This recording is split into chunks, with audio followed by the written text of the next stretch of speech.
Nosotros a los invitados le entregamos con anterioridad las preguntas. El profesor Gonzalo Lammasa ha definido hacer una presentación que va a ir acompañada de un PowerPoint.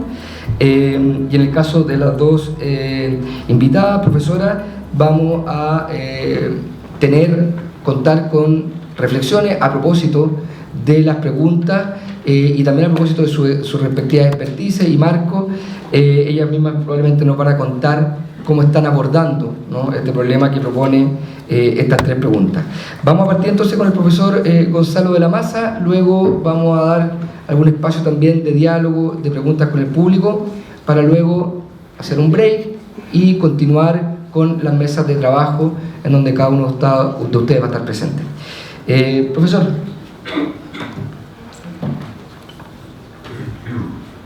Ok, gracias Ignacio, buenos días a todas y a todos. Sí, pues tal como decía Ignacio al comienzo, esta carrera tiene muchas vueltas, nos parece que no es directa, no es así, y la participación se prueba andando, entonces este es un pequeño escalón. Yo, digamos, estoy contento de escuchar con claridad que se quiere presentar un proyecto de reforma. Esto, como bien dijo Ignacio, es algo que estuvo planteado ya desde el gobierno de Bachelet II. Y por supuesto no es todo lo que hay que hacer. Yo me voy a permitir, anticipando lo que yo imaginé que iba a ser como la asamblea, y creo que más o menos así se da. Son personas mayoritariamente que conocen esto, que hemos estado muchas veces. Muchos de los que están aquí podrían sentarse acá y decir, de hecho del propio consejo está Alejandro Jiménez, está Daniel Oyarzún, está Marcela, en fin, y otros antiguos conocidos que llevan mucho tiempo en esto, llevamos mucho tiempo en esto. Entonces yo me voy a permitir hacer un planteamiento donde va apareciendo la ley 20.500, pero en un marco un poquito más amplio, asumiendo de que la ley en general es relativamente conocida, y voy a terminar con las propuestas, etc. Entonces voy a tener que disculpar una licencia, pero creo que si tomamos el momento que la ley fue aprobada, ¿no?, comienzos de la década, 2011, con su reglamento, después el Consejo, el momento del primer proceso constitucional, digamos 2016, terminamos en 2007, estallido social, y luego el ciclo que acabamos de terminar de intentos por cambiar la Constitución, han pasado muchas cosas, y me estoy refiriendo ahí exclusivamente al ámbito social político chileno. Pero también han pasado muchas cosas en el mundo, estamos en una situación particular, y tenemos que pensar cómo avanzar ahora, ¿no? Entonces, queriendo mucho mi informe, yo no le voy a dar tanto al informe, sino que va a ser un punto de referencia. Entonces yo mantuve esta idea de la participación incidente, que creo que nos sirve lo he mantenido en varias presentaciones, aunque el contenido va variando un poquito. Entonces, la cuestión es que, y esto muchos de ustedes me lo han escuchado, la participación no es algo unívoco, y yo después lo voy a decir, un desafío conceptual, en el sentido de saber qué es lo que andamos buscando, qué queremos y qué quisiéramos que pasara distinto de lo que pasa ahora, una vez que, supongamos, esta ley se modifique, ¿no?, poniéndonos al final, ¿no?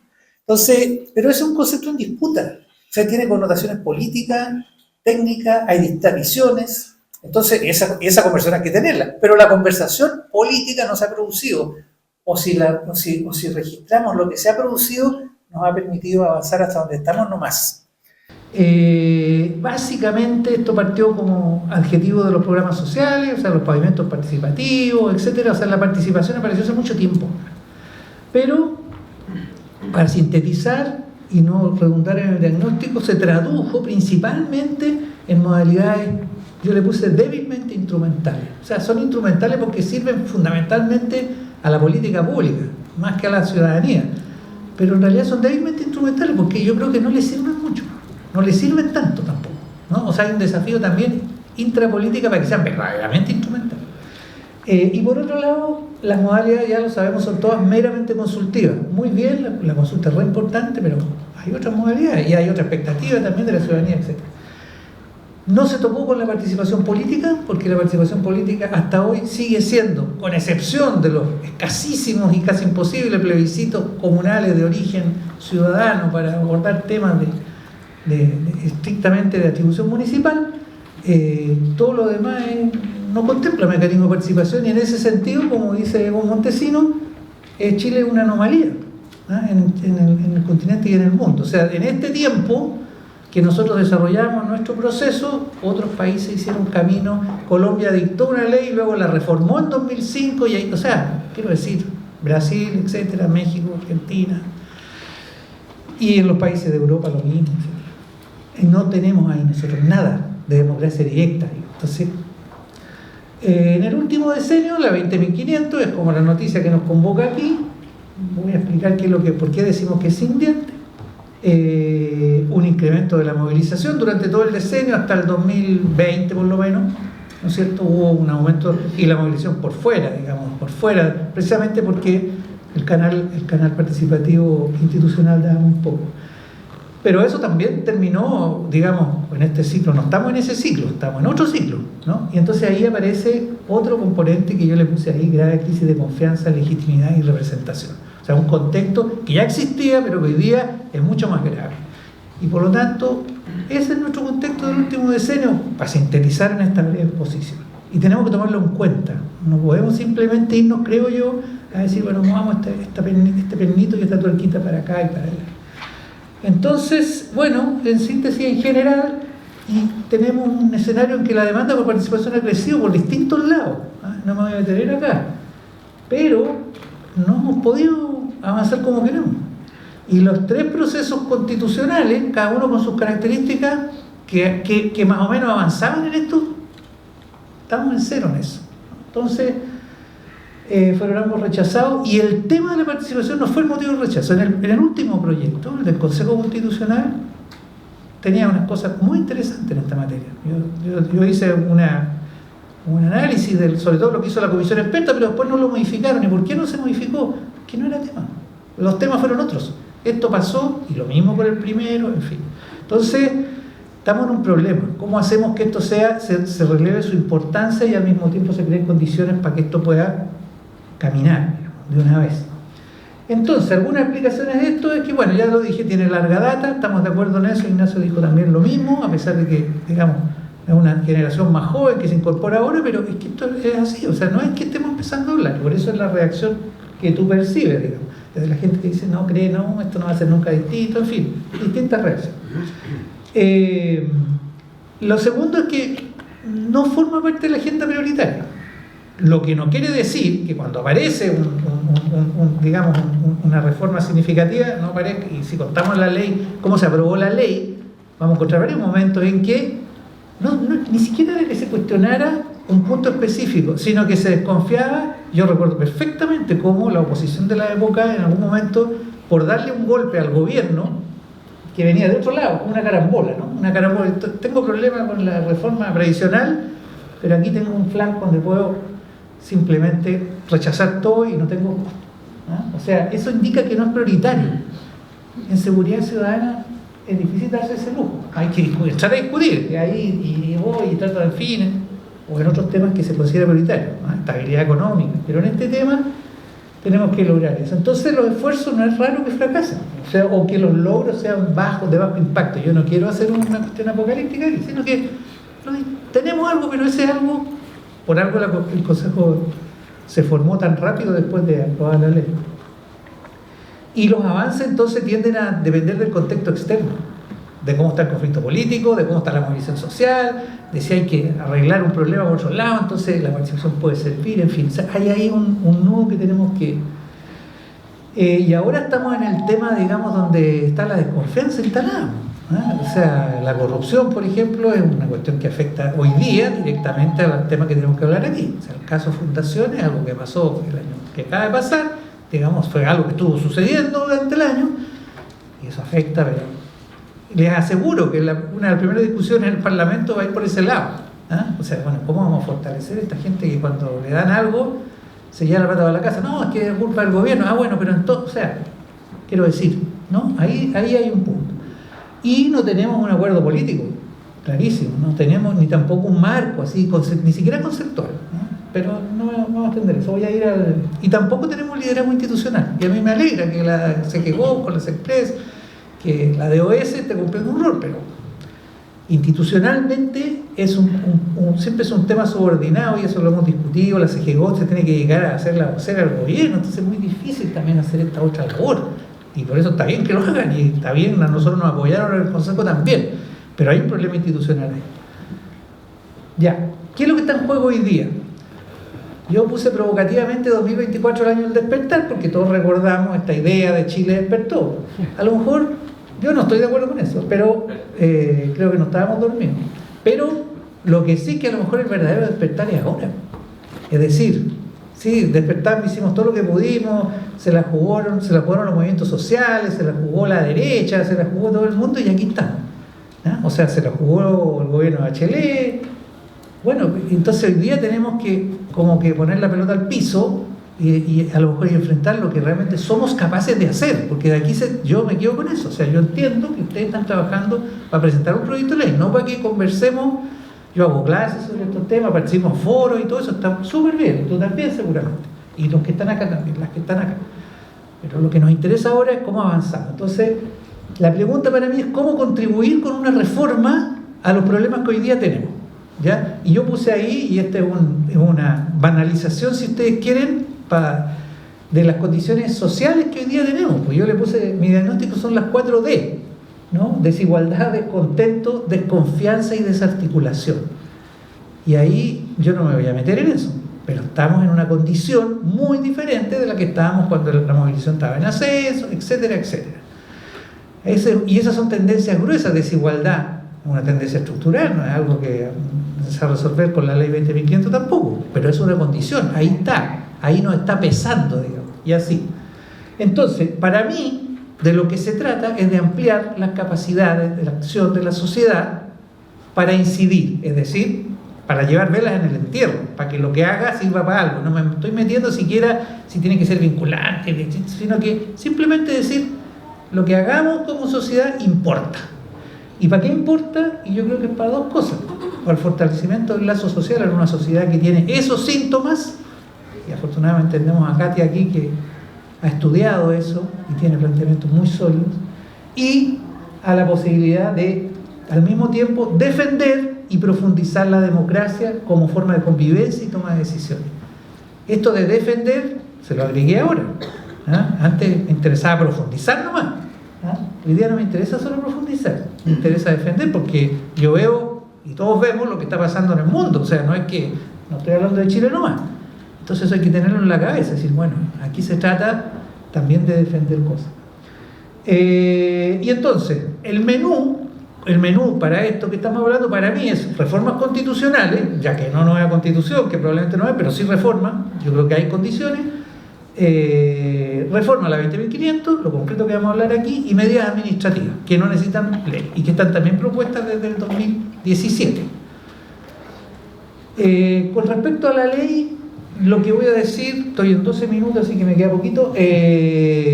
La ley ha conformado varias cosas, o sea, y si hoy día pueden hacer esos diálogos y eso, un montón de gente, y gente, es súper importante esa gente, porque la están implementando, entonces saben por dónde le aprieta el zapato. ¿Ah? Es un mundo restringido, sí.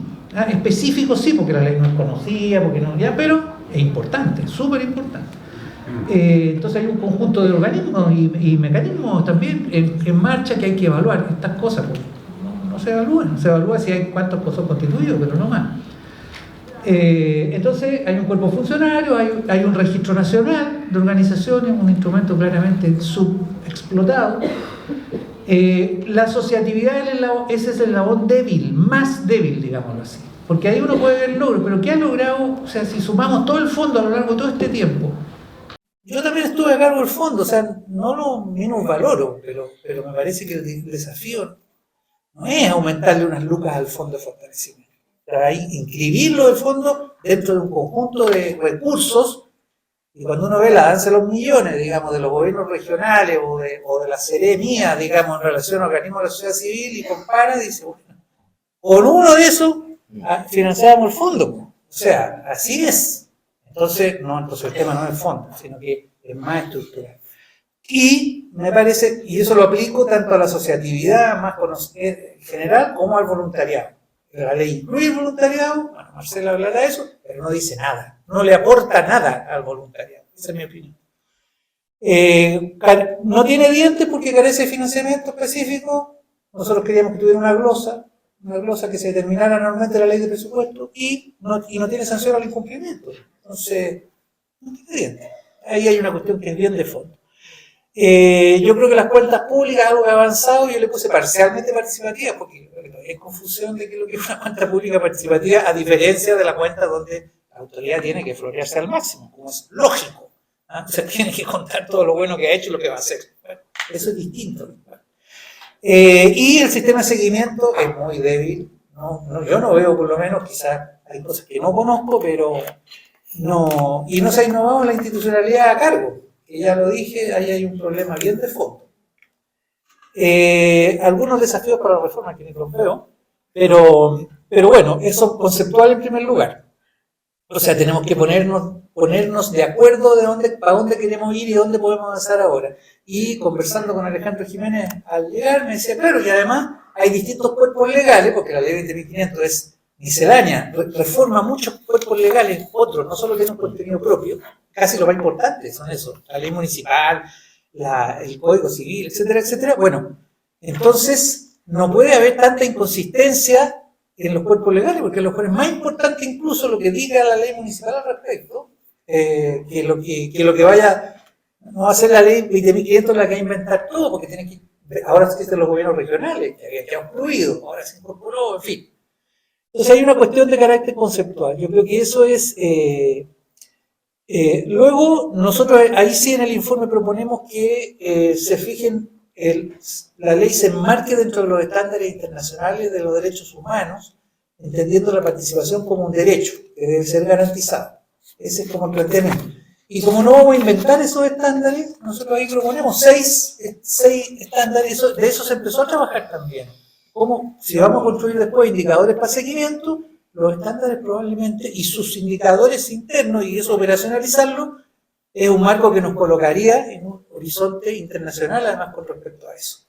No es que nosotros decimos, se constituyeron tantas cosas, genial, pero están avanzando en esos estándares, y si hay que agregar algunos se agregará, pero en realidad eso ya está hecho, está trabajado, está discutido, etc. No por nosotros nomás, nosotros no lo inventamos. Bueno, y con respecto, bueno, obviamente que hay una cuestión de carácter constitucional, no la voy a mencionar acá, pero que no es la tarea de aquí, pero ojo que eso en algún momento va a volver, probablemente al final de este gobierno, quizás. Va a aparecer como reforma porque las condiciones para reformar son más fáciles que antes, eso está menos puro. Entonces también tendríamos que pensar si no hay un par de cosas, y adelanto ahí inmediatamente algo. Los 3 procesos constitucionales fallidos, sin embargo, legitimaron y normalizaron la participación como un instrumento para trabajar. O sea, la convención más movimentista le puso prioridad. El proceso Bachelet lo hizo a la manera de una participación, ¿no es cierto?, bien enmarcadita, etc. Y luego, la constitución más a la derecha, que uno podría decir, bueno, aquí a lo mejor va a ser... tuvo, gracias a la fortuna, yo creo, de que Francisco Soto estuvo en la comisión experta y de que el tema no era prioridad, una cantidad de mecanismos muy interesantes. De tal manera que uno, si razonáramos en esos términos, diríamos que las distintas fuerzas que intervienen en esto podrían concordar en 3 o 4 cosas, digamos, significativas. No digo que vaya a pasar, pero lo pongo porque eso no lo teníamos antes. Hoy día podemos conversar con el Partido Republicano y con los movimientos sociales y vamos a tener puntos de que, mira, la participación sí puede ser, ¿y por qué no resultó? ¿Y por qué esto? ¿Y por qué lo otro? En fin, pero se hizo, fue importante, la gente participó, etc. Bueno, con respecto a lo específico, lo político institucional, creo que la parte constitucional yo tomaría lo de la comisión experta como punto de partida, pero bueno, respecto de la ley, yo creo que el tema ahí sigue siendo lo mismo. Financiamiento, sanción legal al incumplimiento, incidencia, cómo pensar mecanismos que no sean solamente consultivos. Ya me pasé el tiempo, así que voy a ir cerrando. Y luego coloqué un tema que tiene que ver con la inclusión, que se relaciona con la desigualdad. Es decir, en las sociedades desiguales es fundamental que los mecanismos tengan la capacidad de llegar no solamente a quienes, como hoy día, ¿no es cierto?, estamos ahí metidos, tenemos el tiempo, etcétera, etcétera, sino que ser algo que, como dice Leigh Zagari, canadiense de origen, que se aprende en el colegio, que se aprende para todos, ¿no? Hoy día ahí tenemos un punto y ahí se proponen una serie de medidas. Esto lo voy a tener que dejar fuera, pero es bien importante, a ver si en las preguntas lo retomo, si es que aparece, que son cosas que no están en la ley, pero que son importantes y que son propias del momento actual. ¿Y cómo por dónde avanzar? Ya dije, aprovechar los 3 procesos constitucionales. Yo creo que eso es algo que hay que sacarlo. O sea, no puede ser, está bien, no se aprobaron las constituciones propuestas, pero eso no quiere decir que no hayan millones de personas, 200.000 en el primero, 1 millón en el segundo, 230.000 en el tercero. O sea, estamos hablando en todo el informe del reciente informe del Consejo, en todas las regiones, en todas las comunas participó gente. Bueno, eso es algo, o sea, eso no se puede perder como experiencia social y como avance, porque eso no lo teníamos antes. Estrategias, creo que hay que dialogar con los legisladores desde ya, por una razón principal. Creo que el debate en el legislativo no ha avanzado nada, es decir, no se conversa de eso, no se conoce de esto. Si ustedes miran lo que hizo la Secretaría de Participación en este Consejo Constitucional, hizo cuestiones muy sofisticadas porque tenían muchos recursos humanos, financieros, técnicos, muy interesantes, muy bien hechos, los informes son completísimos, pero totalmente aparte, nadie sabe eso. Entonces podemos tener el día de mañana que nos entusiasmamos con una herramienta virtual y no sé qué y no sé cuánto, y el proceso social y político no avanza. No, seguimos hablando de, oye, no, pero aquí nosotros somos los representantes, etcétera, ese tipo de cosas. Bueno, tenemos que acercarlo al mundo. Y mi sugerencia sería, empecemos a conversar al tiro, o sea, vincular con la gente de transparencia y probidad, y no digo más que caso fundaciones. O sea, aquí María Jaraquemá y su gente tiene que estar adentro. Si no, eso va a ser un escollo, que no existía tan claramente antes. Los estándares de derechos humanos ya lo dije, y instalar el tema de la agenda pública. O sea, que el asunto no sea un debate solamente entre una mayoría circunstancial, uno que le quiso hacer la zancadilla al otro, el gobierno que a lo mejor se le complicó la cosa y perdió, etcétera. Todas esas cosas que pasan. Y luego las medidas administrativas para probar de que esto es una voluntad que va más allá del cambio legal, ¿no? Disculpen que ahí hice un anexo con los estándares, pero ahí está. Eso es.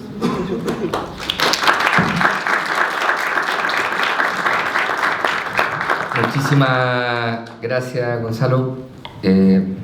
Podríamos haberte escuchado mucho más y probablemente a nuestras 2 panelistas también por lo interesante de la intervención, pero esperamos también que en el espacio de preguntas podamos profundizar algunas cosas que nos quedaron pendientes.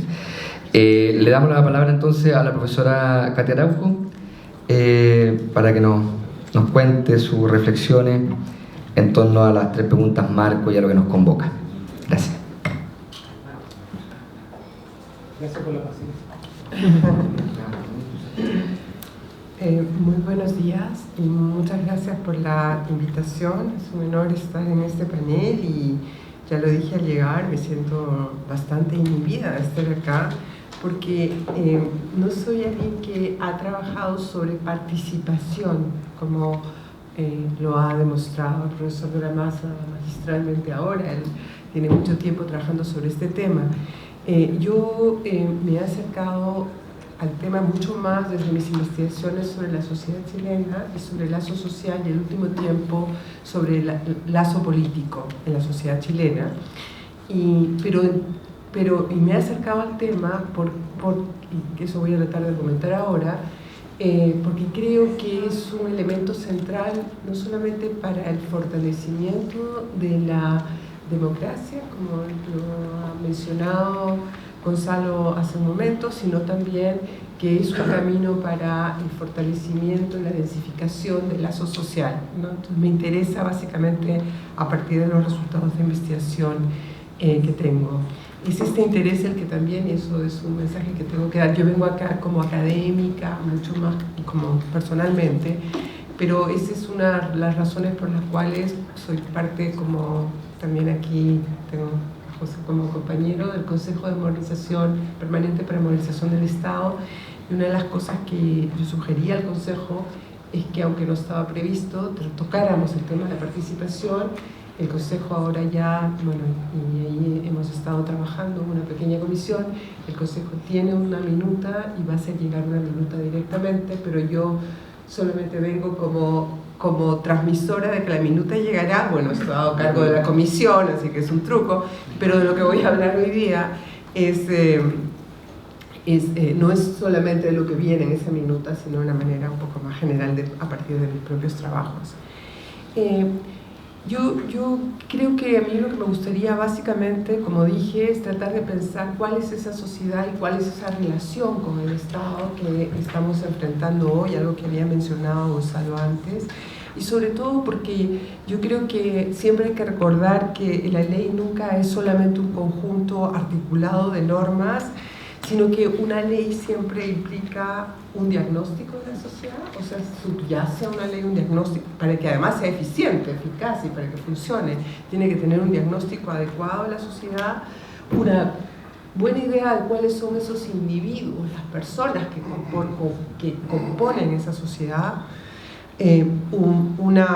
un conjunto de valores por los que se juega y una propuesta normativa de cómo deberían ser las cosas, con lo cual se produce finalmente un enfoque del problema y de su solución. Pero yo creo que todo eso está detrás de una ley. Cuando nos quedamos solamente en la cuestión más normativa, creo que reducimos y tenemos mucha mucha probabilidad de que finalmente estas normas o estos conjuntos normativos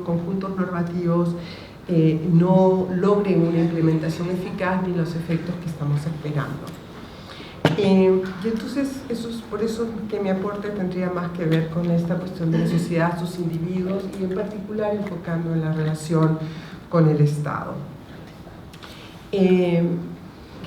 ¿Cuál es la sociedad en la que estamos y por qué justifica obviamente la importancia y el acuerdo político, los argumentos para un acuerdo político transversal para darle otro lugar al problema de la participación ciudadana al que ha tenido hasta ahora? En primer lugar, la sociedad chilena, y estos son procesos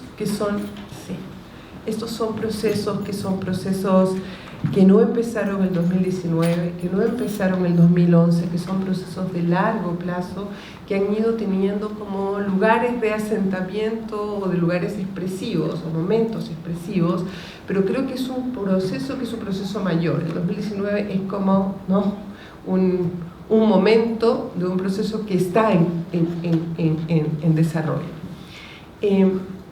Y en términos de la sociedad, esta es una sociedad que por lo menos en las últimas 4 o 5 décadas, uno podría decir que es una sociedad básicamente de hiperactores, de personas que se consideran hiperactores y que están obligados a ser hiperactores.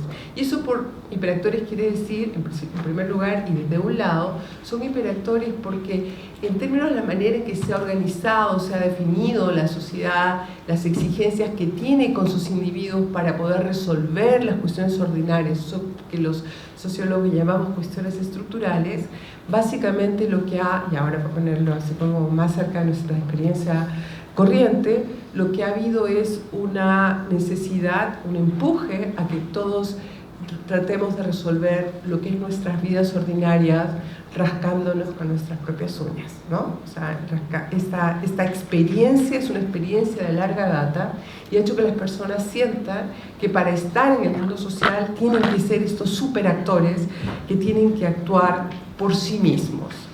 Pero también hay otra razón por las cuales las personas han sido empujadas a ser estos hiperactores, que no es solamente que estamos obligados de manera concreta a ser hiperactores, a si alguien tiene un problema de salud, llamar a nuestra familia, a los vecinos, pedir un préstamo, o sea, superactores que vamos tratando de resolver cuestiones ordinarias, sino que también con la llegada del cambio del modelo económico y el que implicó un cambio de modelo societal, lo que normalmente se le llama neoliberalismo, se nos ofrecieron fórmulas para pensarnos en términos de lo que nos haría dignos. Y lo que nos haría dignos ha sido de manera muy importante como mensaje, es que logremos las cosas por nuestro propio esfuerzo. El esfuerzo propio, la capacidad de ser competitivo el emprendedurismo, ¿no? Son todos otros nombres, diferentes nombres para este imaginario en donde la dignidad aparece vinculada a que nosotros seamos el resultado de nuestro propio esfuerzo individual. Hay muchas cosas que en esto afectan la cuestión de la relación con las instituciones y principalmente con el Estado. Yo voy a volver a eso después, pero yo creo que este elemento de que somos dignos en la medida en que somos resultado de nuestro esfuerzo propio es algo que ha calado profundamente y que es bastante erosivo también, o sea, tiene elementos de bastante erosión. Y en tercer lugar, una de las cosas que nos ha hecho hiperactores ha sido el conjunto de experiencias ordinarias que hemos tenido a lo largo de estas décadas con las instituciones. Todas mis investigaciones muestran permanentemente que las personas piensan que lo que uno tiene que hacer es sobre todo protegerse y defenderse de las instituciones, y el Estado es una de ellas, ¿no? Hay muchas, las empresas, etc. Las empresas tienen, ¿no?, letra chica, uno va no sé, a ver algo sobre su salud y hay que estar protegiéndose. Todo es como hay que protegerse porque las instituciones, más que lugares de soporte, terminan siendo pensadas como lugares de amenaza. Son estos, me parece, esta primera cuestión, esta idea de que somos hiperactores y que se desglosa, ¿no?, con todas esas cosas que nos han empujado a pensarnos entonces, sobre todo individualmente, ¿no?, cada vez más como individualizados, lo cual es muy importante también y es muy positivo, porque ser un individuo es muy importante. Individuo quiere decir que tienes autonomía, quiere decir que cuentas como persona, o sea, es muy importante que la sociedad se mueva hacia que nos reconozca como individuos. Pero hay este otro lado que es la creencia de que yo, si resuelvo y estoy en la vida social, lo hago yo como individuo, y lo que cuenta soy yo como individuo. O la otra gran consecuencia de esto es que hay una tendencia a retraerse, que es lo que encontramos en nuestros trabajos, a los mundos de los cercanos. Yo solo quiero estar con mis cercanos, yo me identifico y puedo ser hipersolidaria, pero con los que son iguales a mí, con los que están cerca a mí, ¿no? Un mundo mucho más archipiélago. Y finalmente, una tercera gran consecuencia de todo esto es que hay una enorme desconfianza y distancia institucional, y por lo tanto una gran desconfianza y una intersubjetiva. No solamente le tenemos desconfianza a las instituciones, sino le tenemos desconfianza a las otras personas. Esa es la sociedad que tenemos. O sea, hay muchas otras cosas, pero yo quiero hablar sobre participación. Ustedes pueden ir midiendo todo lo que estos rasgos afectan el problema de la relación con las instituciones, las relaciones intersubjetivas y la fortaleza del lazo social. Entonces lo que hay básicamente es una sociedad que tiende a desapegarse de, como dije, instituciones, pero también de las normas de la sociedad, de la idea de la sociedad, de la idea de lo colectivo. Se desapegan y básicamente tienen relaciones de muy baja intensidad, muy rituales, muchas veces muy instrumentales y sobre todo muy discrecionales, ¿no? O sea, es como yo voy, me encanta la imagen, eso los jóvenes le llaman al tipo de relaciones que tiene ahora, hay un tipo de relaciones de pareja que es esta cuestión de touch and go, o sea, toco y me voy, así como estoy un ratito y me voy, ya, más o menos esa es como la sociedad. Ya, bueno, tiene que ir, vota y se va, ya no le importa nada más, tiene que pagar, bueno, bueno, tiene que participar en la cuestión de su trabajo, bueno, va a la celebración, pero ¿por qué le importa que se caiga a tope, no? Touch and go, o participo en este proceso, ya. Eso, tengo que encontrar un buen nombre en castellano, pero todavía no lo he encontrado, me falta juntarme con gente más joven ya. Entonces, todo esto ha producido estas dos grandes cuestiones que he dicho, es que hay dos cosas que están ocurriendo al mismo tiempo y que son muy paradójicas respecto a la cuestión de la participación y a las instituciones. Una es que la gente no quiere participar, está desincentivada respecto a la participación permanente, pero quiere ser tomada en cuenta.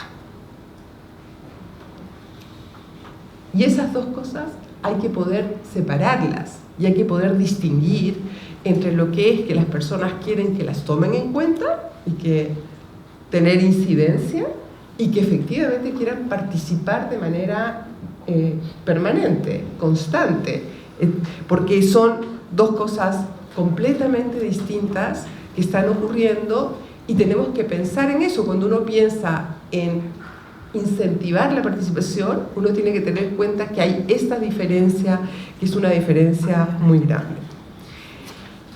Esto respecto a las personas. Respecto al Estado, su relación con el Estado, porque esto es participación ciudadana para aportar a la gestión pública, ¿cierto? Uno de los problemas principales del Estado es la desconfianza. De hecho, el gobierno consideró que un elemento central y motivación central de su trabajo para este momento es tratar de resolver el problema de la desconfianza, porque con la desconfianza no se va a llegar a ningún lugar. Pero entonces hay alta desconfianza en el Estado. En segundo lugar, lo que uno encuentra, y esos son como ya resultados de las investigaciones más recientes que ando haciendo, es que hay muy baja adhesión en general a todo lo que tiene que ver y huela a política, y el Estado huele a política. O sea, no, todo lo que parezca que tenga que ver con la política, aunque uno pueda hacer sesudas diferenciaciones, está tocado por esta muy baja adhesión. En tercer lugar, hay baja adhesión, quiere decir que yo en realidad tengo poca vinculación afectiva, ¿no? Interés, ¿no? Adhiero poco. Pero en tercer lugar, además hay una débil implicación, que quiere decir, porque cuando uno tiene una relación con una institución, no es solamente cuestión de que uno adhiera a la institución, sino que hay grados en que yo me implico o no me implico, y el Estado tiene una baja implicación ciudadana. Y eso es algo que también hay que tener en cuenta, porque en realidad con los grados altos de desconfianza y todo lo que había mencionado, y también políticas propias del propio Estado, a mi juicio, han ido produciendo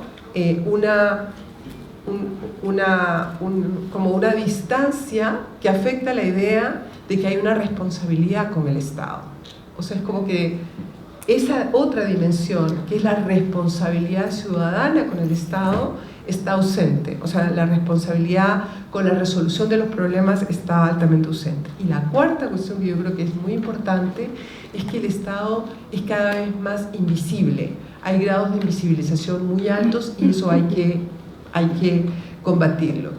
Muchos de los estudios en las últimas 2 décadas al menos muestran que las personas no ven al Estado, no ven lo que reciben del Estado. Y si tú no ves lo que recibes del Estado, tú no puedes reconocer al Estado. Todas las personas, tú les preguntas, y eso lo han hecho como trabajos más cuantitativos, como mis propios trabajos cualitativos, etc. Y yo quiero hacerlo como gráfico para ir rápido. Si uno le pregunta a las personas están hablando, y cuando están hablando, ¿qué es lo que uno les pregunta? Te están contando que acaban de sacar el subsidio habitacional, y de repente, pero a renglón seguido dicen, sí, porque todo yo en mi vida lo he hecho con esfuerzo personal. A mí nunca te acaban de contarlo, el subsidio habitacional, cómo consiguieron su casa, están felices, están enamorados. A mí nunca me ha dado nada, ni nadie. Y si tocas cualquiera de los temas, que inmediatamente diciendo, no, bueno, pero es que a mí me ha costado mi esfuerzo hacerlo. A mí en realidad esto, claro, me lo ha dado el Estado, pero en realidad es mi esfuerzo. Y dan toda una vuelta de carnero que uno no sabe muy bien argumentativamente, pero el punto principal es que soy yo el que lo he hecho. Eso tiene que ver con algo que hemos dicho antes, que tiene que ver con que la dignificación pasó de una manera exacerbada a hacer el esfuerzo propio. Y entonces, por ejemplo, en términos estoy haciendo una investigación sobre universidades morales, y una de las cosas que también aparece todo el tiempo es cómo las personas piensan, pero eso ya venía de otras investigaciones, cuando las personas piensan que en realidad los verdaderos flojos de la sociedad son los verdaderos pobres, y los verdaderos pobres son flojos porque ellos son los que van a pedirle algo al Estado. Porque ellos son en realidad pobres dignos, que logran todo con su propio esfuerzo. Es otro ejemplo de cómo este discurso, esta manera de construirnos y de dignificarnos y otros elementos más, termina por producir el no ver lo que se recibe. Pero yo estoy hablando del Estado, pero igual seguramente José podría decirlo del sindicato y seguramente podría decirlo de muchas otras instituciones más. Hay una dificultad para poder ver y reconocer lo que se recibe, y yo creo que está fuertemente vinculada con esto. Entonces, la participación ciudadana, y eso en términos de argumentación, es sin duda una oportunidad, pero es una oportunidad no solamente para, como se ha solido discutir, generar una oportunidad para incidir, ¿no? Para la incidencia, para la capacidad transformativa de la sociedad, y para legitimar acciones del Estado, también ha sido un tema, sino que es una necesidad, es una urgencia para fortalecer la implicación ciudadana, es una urgencia para hacer visible el Estado, porque hoy lo único que lo va a hacer visible no es un discurso, sino una experiencia de colaboración, una experiencia concreta con el Estado. No hay ninguna manera hoy de que tú le cuentes un discurso, el discurso no va a llevar a nada, el discurso atraviesa todo esto que está construido, entonces tiene que producirse, por supuesto, narrativas, pero tienen que producirse formas de visibilización que aumenten la confianza, finalmente, o sea, la participación puede permitir, en cambio, en la medida en que tengan estas experiencias, y finalmente, porque la participación ciudadana, pero todo esto depende de cómo la pensemos, de cómo la vayamos a diseñar. En cuarto lugar, la participación ciudadana es una necesidad para promover los principios de cooperación y del bien común en la sociedad. El principio de cooperación está dificultado porque en realidad lo que hay es esta creencia en que en mí como hiperactor y en mí con mi mundo de archipiélagos. Entonces, por todas estas razones, estoy tratando de dar razones por las cuales hay que construir la importancia. Yo creo que hay que empezar por construir la importancia de la participación. O sea, yo creo que han aumentado las experiencias, pero yo no creo que haya un sentido común político de por qué es importante hoy, más allá de la legitimación o de la capacidad transformativa, que son muy importantes, pero que está pasando por el fortalecimiento del lazo social y que está pasando por la defensa, por la posibilidad de mantener la democracia en términos de fortalecimiento del lazo democrático. Para ello, yo sé que estoy pasando unos minutos. Sí, voy a cerrar súper rápido porque voy a solamente mencionar las 4 cosas que me parecen, o 5 o 6 cosas que me parecen, pero solo voy a meter para mencionar.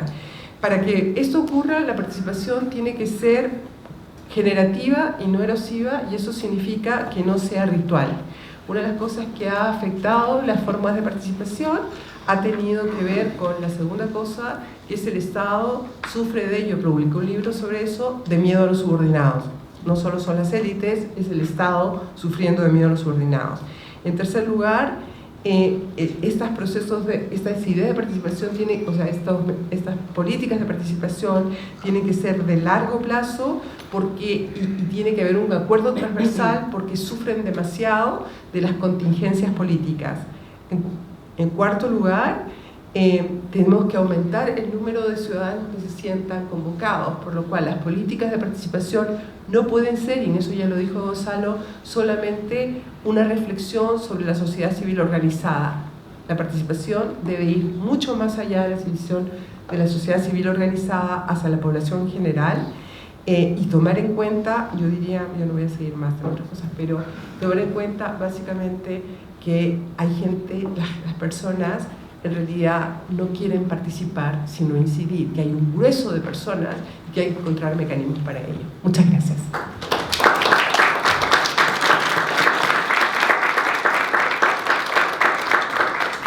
Muchísimas gracias, profesora. Estamos todos deseando poder escuchar mucho más, pero el tiempo es escaso. Es que yo creo que el interés es muy, muy alto en sus intervenciones.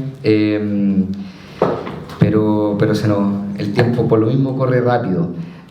Profesora Macera, le entregamos la palabra. Primero que todo, yo no soy profesora, no vengo de la academia, vengo de la práctica, de la Exponente para no... experta en práctica, Marcela. Sí, puede ser, ¿no? Una articuladora. Primero que todo, agradecer el espacio, es un gusto escucharles, no había tenido la oportunidad de escuchar a la profesora y creo que venía con otra estructura para responder, ¿cierto?, a las 3 preguntas que nos planteaban. Sin embargo, quisiera adentrarme primero, ¿no?, desde la práctica, ¿no?, de lo que ha sido la participación en nuestro país, y hay que decir que efectivamente este espacio siempre ha sido esperado. Ver aquí en la sala varias caras conocidas de hace varios años y muchas otras nuevas en materia de lo que podría ser una mejora a la 20.500 da cierta esperanza, ¿no?, de poder avanzar hacia lo que en algún minuto ese informe del Consejo en el año 2017 presentó, del cual también fui parte desde el mundo del voluntariado organizado, y que nos permitió hacer una revisión, ¿no?, del espíritu de esa ley en ese minuto. Sin embargo, creo que hay una premisa que no podemos olvidar, que en materia de relación con la participación ciudadana, y ya lo han dicho ambos exponentes, esta debe ser políticamente relevante. Si no es políticamente relevante, la participación ciudadana queda más bien como un acto de voluntad política que sabemos necesita de varios componentes o de varias dimensiones a abordar, ¿no?, entre ellas todo lo que dice relación con la institucionalidad, con el financiamiento y también, por supuesto, con lo asociado al fortalecimiento de la sociedad civil organizada, ¿no?, que es una materia que me interesa poder abordar a propósito de las 2 intervenciones anteriores, donde vemos que efectivamente el entorno habilitante está asociado a una ley, ¿no?, en este caso. Sin embargo, ¿qué tan preparados estamos los ciudadanos y ciudadanas de nuestro país para abordar el desafío de la participación? Y ahí hay una práctica interesante, ¿no?, a propósito de lo que comenta la profesora, ¿no?, de este perfil de la participación o de quienes participamos en los distintos espacios, tanto sociales como políticos, ¿no? Efectivamente, hay la experiencia de los últimos 4 años a propósito de los procesos constituyentes, de las 3 fases constituyentes que hemos tenido.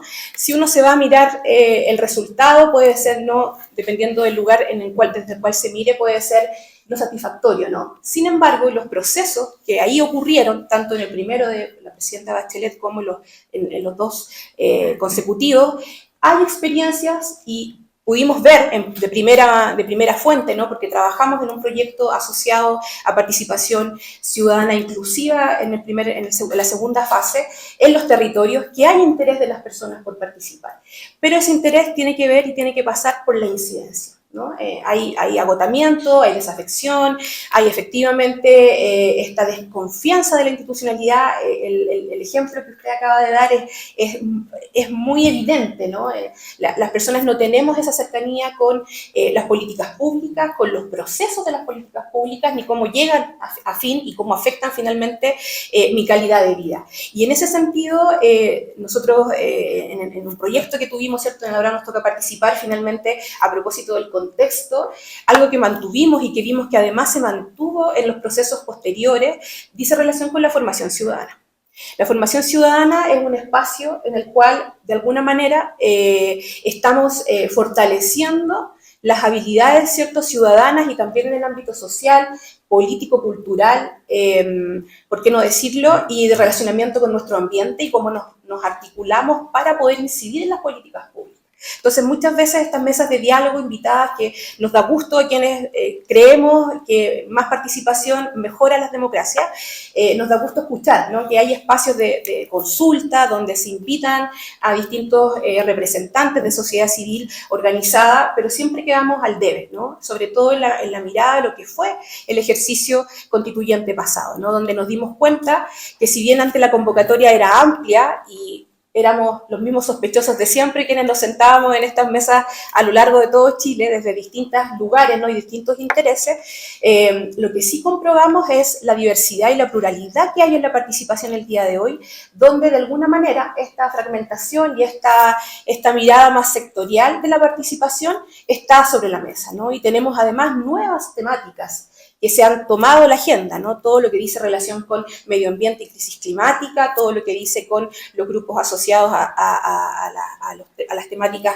sexoafectivas, a los movimientos animalistas, han surgido y hay un nuevo perfil de la ciudadanía respecto a lo que nos mueve, ¿cierto? Hay ciertas cuestiones basales, hay ciertas cosas que son básicas, asociadas a los derechos sociales, culturales, económicos, por supuesto, porque estamos al debe de nuestra institucionalidad, desde nuestra Constitución. Sin embargo, las temáticas se toman de alguna manera esta participación, ¿no? Esta participación, que yo también estoy de acuerdo con el profesor de la Masa, hoy día, al correr el agua que ha corrido constituyente y en todo lo que ha sido la materia de participación, está más centrada o está más focalizada en la incidencia que en lo vinculante, ¿no? En que mi palabra o mi experiencia tenga un impacto en la toma de decisión, en este caso, de políticas públicas. Y dicho eso, creo que efectivamente hay un punto de partida, mirando la ley en particular, que nos empuja a volver a mirar, y que lo dijo el profesor de la Masa también, que tiene que ver con el concepto de la participación ciudadana. El concepto de la participación ciudadana está en disputa, lo estuvo en el proceso constituyente del año 2022, ¿no? Donde escuchamos participación ciudadana versus participación popular, ¿cierto? Participación política popular por participación inclusiva. Hay una necesidad de remirar desde dónde nos paramos frente a la participación y qué elementos de estos distintos perfiles de ciudadanía hoy día se presentan ante estos espacios de participación, que lo único que yo creo buscan es mejorar la calidad de vida de los ciudadanos y ciudadanas que habitan el territorio en nuestro país y de quienes llegan también a nuestro país, porque además han entrado nuevas actorías, ¿no? Tenemos todo el mundo migrante, que también es un mundo que hoy día hay que considerar en materia de participación. Entonces tenemos esta revisión del concepto de participación hacia el camino de la incidencia. Y no puedo dejar de este proceso no puede venir solo, me perdonarán los académicos, solo de la academia, ¿no? Tiene que venir con una mirada territorial, tiene que venir con una mirada de quienes trabajan en los territorios, y cuando me refiero a quienes trabajan en los territorios me refiero a las municipalidades, a los gobiernos regionales, a quienes están en el día a día trabajando con las comunidades, ¿no? Y conocen la diversidad y la pluralidad de estas comunidades. Es necesario incorporarla de manera incidente en esta conversación. Además, por supuesto, todas estas posibles acciones o actividades a realizar necesitan de una inversión. La participación no es gratuita. La inversión en la participación necesita de un financiamiento fortalecido. Y ya lo dijo también el profesor de la Masa a propósito del fondo, ¿no? Tenemos afortunadamente un FOI que nos permite o le permite a las organizaciones de la sociedad civil tener algún tipo de apoyo. Pero ya lo venimos conversando hace muchos años, que la sociedad civil organizada, independiente de la situación de contexto que tenemos hoy día a propósito de casos de convenio específicos, no puede mermar lo que es el aporte de la sociedad civil organizada, ¿cierto?, al desarrollo de nuestro país. Y eso debe mirarse desde un aporte basal, ¿no? Y por lo tanto el financiamiento dentro de la ley también tiene que ser una materia a revisar. No solo pensando en el fondo, sino más bien pensando en un financiamiento que pueda tener distintas entradas y distintas etapas o distintos sectores. Dicho eso, creo que hay un aprendizaje, y vuelvo a los procesos constituyentes asociados justamente a este interés, ¿no? Tuvimos 200.000 en el primer intento, ¿cierto?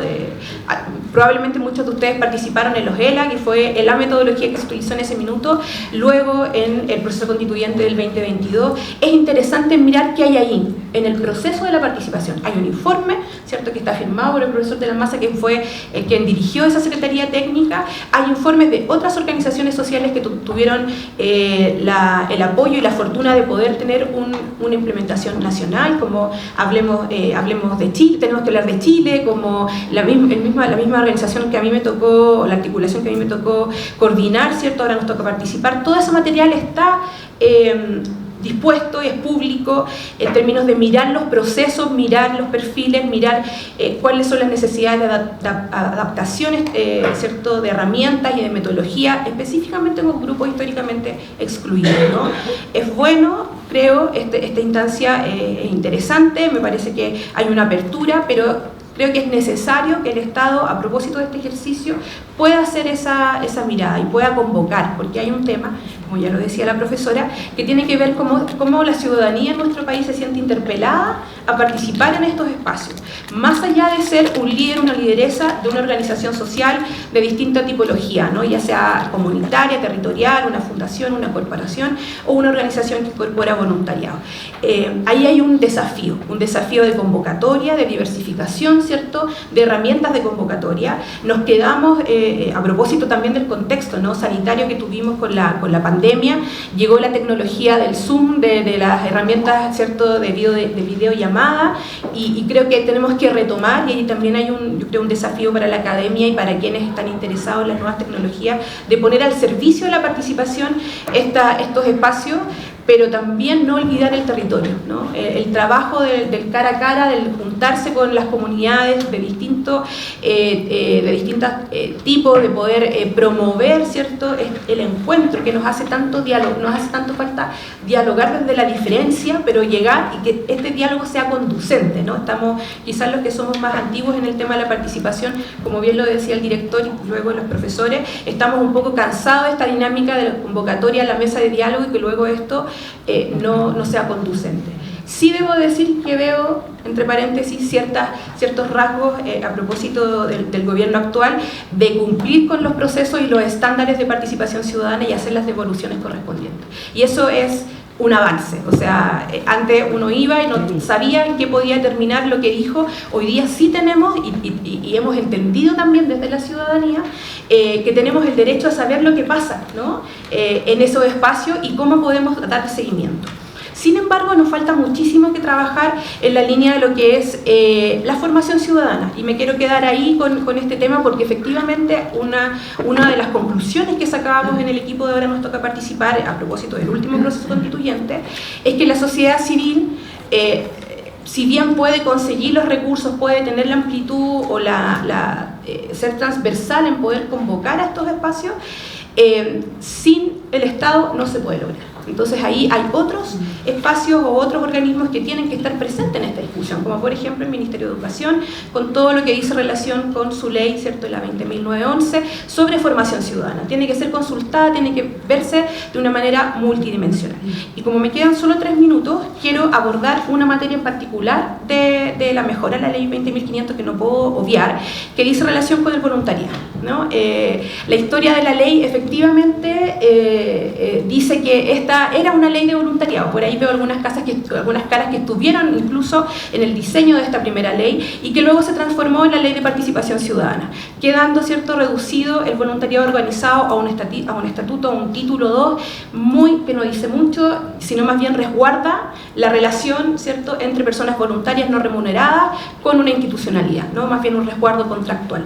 Sin embargo, toda la bibliografía y todas las distintas corrientes en el mundo dicen que el voluntariado es una herramienta de participación ciudadana, es una herramienta que aporta a la solidaridad desde el enfoque de derechos humanos, y eso es algo que en nuestro país hemos dejado pasar en gobiernos de distintos colores políticos, ¿no? Y creo que hoy día, a propósito de las nuevas encuestas, INJUV sacó hace poquito, el año pasado, su encuesta juvenil, donde se ven números interesantes, pero también ver cómo podemos, ¿cierto?, impulsar, fomentar y promover el voluntariado como una primera experiencia, ¿no? Acá lo decía la profesora y también el profesor, cómo las primeras experiencias de vinculación con la participación tienen que ver muchas veces con el voluntariado, ¿no? Y entonces ese voluntariado tiene que estar normado, tiene que estar protegido, pero también tiene que ser promocionado y fomentado, y esto quiere decir nuevamente hablar, ¿cierto?, del financiamiento, de los mecanismos, ¿cierto?, de participación de estos espacios, la protección al voluntariado hoy día. ¿Qué pasa con un voluntario hoy día si tiene un accidente mientras realiza su trabajo? ¿Qué protección tiene? Aparte de la protección que la propia organización le provee. Salvo en toda la línea del voluntariado espontáneo de emergencia, humanitario, donde hoy día, afortunadamente, a propósito del trabajo de muchos años de organizaciones, de organizaciones de atrás. Y eso significa, nuevamente lo repito, la adaptación metodológica, la adaptación de las herramientas, el trabajo en terreno, para que el día de mañana la ley de la participación en la gestión pública pueda ser una ley en la cual nosotros nos sintamos identificados. Y para que eso ocurra hay todo un trabajo anterior, que lo mencionaba la profesora, que hay que realizar. Y reforzar, ¿cierto?, que los distintos estamentos gubernamentales tienen que relacionarse en esta materia de reforma a la 20.500, principalmente los municipios, comunidad local, los gobiernos locales y también, por supuesto, el Ministerio de Educación. Y ahí me voy a quedar para poder tener espacio para las preguntas. Muchísimas gracias, Marcela, por tu posición. En función del tiempo, vamos a tener muy poquito tiempo para las preguntas, así que vamos a dar solo 2 preguntas, pero antes queremos saludar a la subsecretaria de Gobierno, Nicole Cardoch, recibirla con un caluroso aplauso, porque nos ha venido también a acompañar en esta jornada y que da cuenta de este compromiso que hemos expresado del Gobierno y particularmente del Ministerio de Secretaría General de Gobierno de llevar adelante este proceso no como algo testimonial, ¿no?, o para cumplir, sino para que efectivamente se traduzca en un proyecto de ley.